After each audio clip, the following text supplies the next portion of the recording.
मैं सुमित शर्मा आप सभी लोगों का अपने चैनल लॉ नॉलेज में स्वागत करता हूं। आज हम लोग भारतीय संविधान के अंतर्गत राष्ट्रपति या प्रेसिडेंट के बारे में पढ़ेंगे, जिसमें राष्ट्रपति के बारे में सभी कॉम्पिटिटिव एग्ज़ाम में प्रश्न पूछे जाते हैं। वर्तमान में अभी जो राष्ट्रपति हैं उनका नाम है श्री रामनाथ कोविंद। राष्ट्रपति के बारे में प्रावधान अनुच्छेद 52 से लेकर अनुच्छेद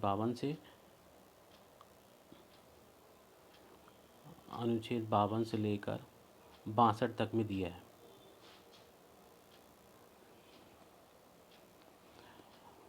अनुच्छेद 52 कहता है कि भारत का एक राष्ट्रपति होगा।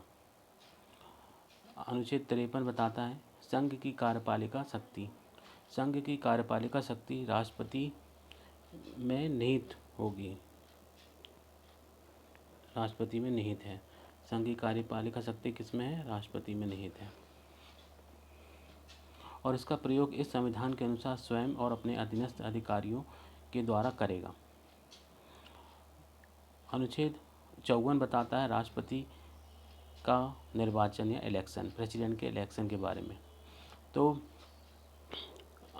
राष्ट्रपति का निर्वाचन ऐसे निर्वाचक गण के सदस्य करेंगे जो पहला संसद के सदनों के निर्वाचित सदस्य और राज्य के विधानसभाओं के निर्वाचित सदस्य होंगे।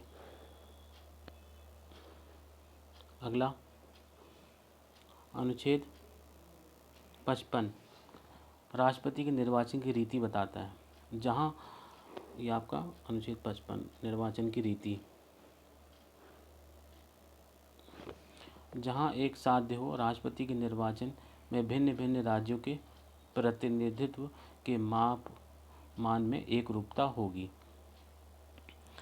राष्ट्रपति का निर्वाचन आनुपातिक प्रतिनिधित्व पद्धति के अनुसार एकल संक्रमणी मत द्वारा होगा और ऐसे निर्वाचन में मतदान गुप्त मतदान होगा। तो इसमें जो सबसे मेन बात है, एकल संक्रमणी मत द्वारा राष्ट्रपति का निर्वाचन होगा। ये क्वेश्चन पूछा जाता है। अगला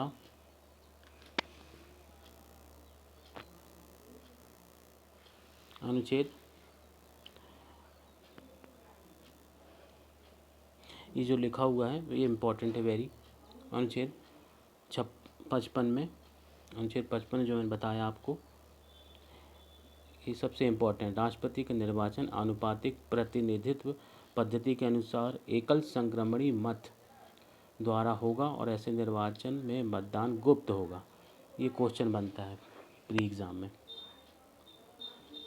अगला 56 में है राष्ट्रपति की पदावधि। तो राष्ट्रपति की पदावधि के बारे में बताया है, तो इसमें से भी क्वेश्चन बनते हैं। 56 राष्ट्रपति की पदावधि, तो राष्ट्रपति अपने पद ग्रहण की तारीख से 5 वर्ष की अवधि तक पद धारण करेगा। राष्ट्रपति 5 साल तक राष्ट्रपति रहता है, 5 वर्ष। परंतु राष्ट्रपति उपराष्ट्रपति को संबोधित अपने हस्ताक्षर सहित लेख द्वारा अपना पद त्याग सकेगा। राष्ट्रपति जब अपना त्याग पत्र देगा तो किसको देगा? उपराष्ट्रपति को देगा। ये क्वेश्चन भी बनता है और वो लिखित में देगा, हस्ताक्षर करके देगा। इसके बाद संविधान के अतिक्रमण करने पर राष्ट्रपति को अनुच्छेद 61, ये भी इम्पोर्टेंट है, 61 में उपबंधित रीति से चलाए गए महाभियोग के द्वारा पद से हटाया जा सकता है। तो राष्ट्रपति को कैसे हटाया जा सकता है? अनुच्छेद 61 में बताया गया, महाभियोग द्वारा। राष्ट्रपति में बताया राष्ट्रपति अपने पद की अवधि समाप्त हो जाने पर भी तब तक पद धारण करता है जब तक कि उसका उत्तराधिकारी अपना पद ग्रहण नहीं कर लेता है। राष्ट्रपति अपने पद पर बना रहेगा जब तक कि उसका उत्तराधिकारी उस पद पर ना आ जाए। 2 के खंड 1 में परंतु ये बताया गया, खंड का के अधीन उपराष्ट्रपति को संबंधित त्यागपत्र की सूचना उसके द्वारा लोकसभा के अध्यक्ष को तुरंत भेजी जाएगी। किसको भेजी जाएगी सूचना? लोकसभा के अध्यक्ष या स्पीकर बोलते हैं। अनुच्छेद 57 ने बताया कि पुनर्निर्वाचन के लिए पात्रता, कोई व्यक्ति जो राष्ट्रपति के रूप में पद धारण कर चुका है।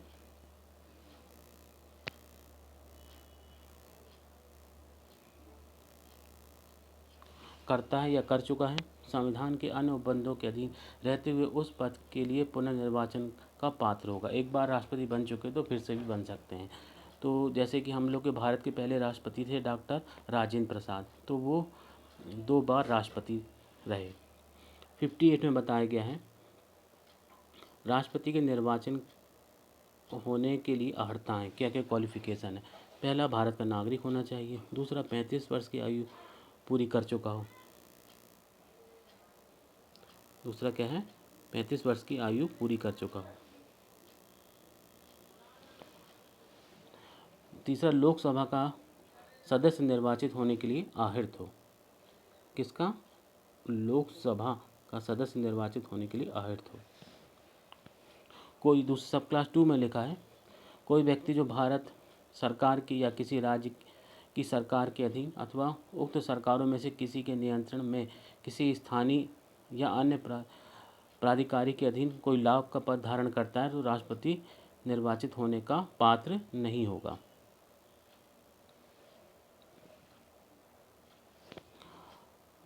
फिफ्टी 59 में बताया है राष्ट्रपति के पद के लिए शर्तें। राष्ट्रपति संसद में कौन कौन आ जाएगा? लोकसभा, आपका आर्टिकल 79 में बताया संसद या पार्लियामेंट, उसमें आता है लोकसभा, राज्यसभा और राष्ट्रपति। 2 सदन आते हैं, लोकसभा और राज्यसभा और प्रेसिडेंट। संसद के किसी सदन का या किसी राज्य के विधानमंडल के किसी सदस्य नहीं होगा।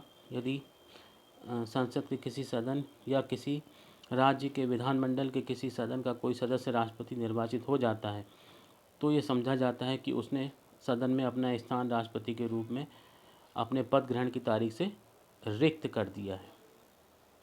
दूसरा, राष्ट्रपति अन्य कोई लाभ का पद धारण नहीं करेगा। तीसरा, राष्ट्रपति बिना किराए दिए अपने शासकीय निवासों के उपयोग का हकदार होगा और ऐसी उपलब्धियों, भत्तों, विशेषाधिकार जो संसद विधि द्वारा उपधारित करे जब तक कि इस प्रकार उपबंधित नहीं किया गया है तब तक ऐसी उपलब्धियों, भत्तों, विशेषाधिकार जो दूसरी अनुसूचियों में बताई गई है उसका हकदार होगा।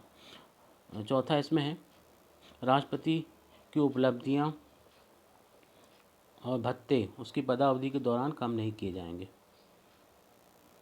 60 में बताया गया राष्ट्रपति द्वारा शपथ या प्रतिज्ञान ओथ के बारे में बताया गया। 60 में तो 60 में बताया है कि राष्ट्रपति को शपथ सुप्रीम कोर्ट के जज के द्वारा दिलाया जाएगा। लिखा है इसमें 60 में, देखिए ये भी पूछा जाता है। धारा अनुच्छेद 60 राष्ट्रपति द्वारा शपथ या प्रतिज्ञान के बारे में है। तो प्रत्येक राष्ट्रपति और प्रत्येक व्यक्ति जो राष्ट्रपति के रूप में कार्य कर रहा है या उसके कार्यों को निर्वहन कर रहा है अपने पद ग्रहण करने से पहले भारत के मुख्य न्यायमूर्ति कौन? भारत के मुख्य न्यायमूर्ति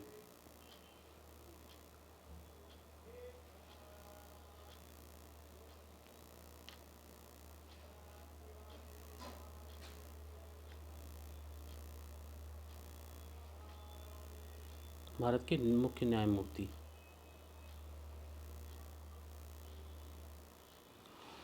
हाँ, प्रत्येक राष्ट्रपति और प्रत्येक व्यक्ति जो राष्ट्रपति के रूप में कार्य कर रहा है या उसके कृत्यों का निर्वहन कर रहा है अपना पद ग्रहण करने से पहले भारत के मुख्य न्यायमूर्ति या उसकी अनुपस्थिति में, अगर मुख्य न्यायमूर्ति नहीं है तो उसकी अनुपस्थिति में सुप्रीम कोर्ट के जो सीनियर जज होंगे उनके समक्ष वो शपथ लेगा और प्रतिज्ञान करेगा और अपने सिग्नेचर करेगा।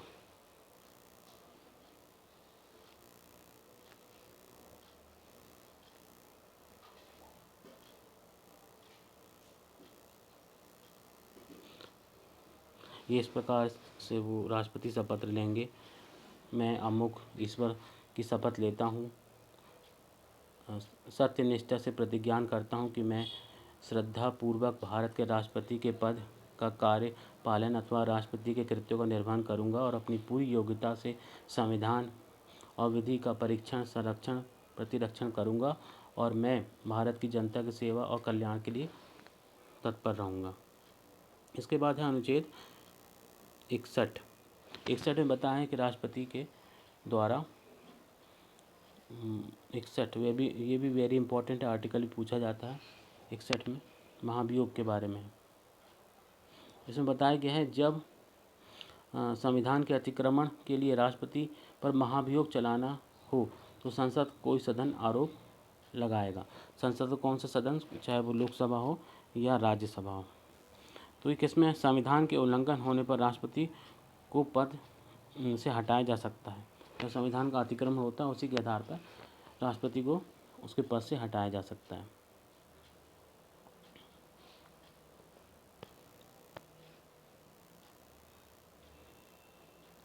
इसमें इम्पोर्टेंट है आपका 62 आर्टिकल। इसमें बताया गया है, राष्ट्रपति के पद में रिक्ति को भरने के लिए निर्वाचन करने का समय और आकस्मिक रिक्ति को भरने के लिए निर्वाचित व्यक्तियों की पदावधि। राष्ट्रपति की पदावधि की समाप्ति से हुई रिक्ति को भरने के लिए निर्वाचन पदावधि की समाप्ति से पहले ही पूर्ण कर लिया जाएगा। राष्ट्रपति जब पद रिक्त हो जाता है तो उसको जल्दी से भरना पड़ता है।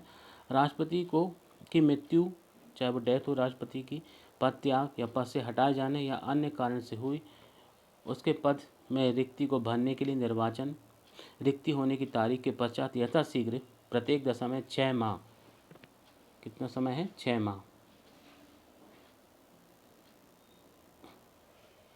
6 माह के बीतने से पहले किया जाएगा।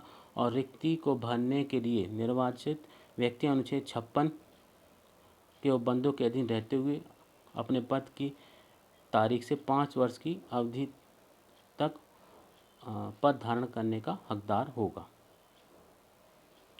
धन्यवाद।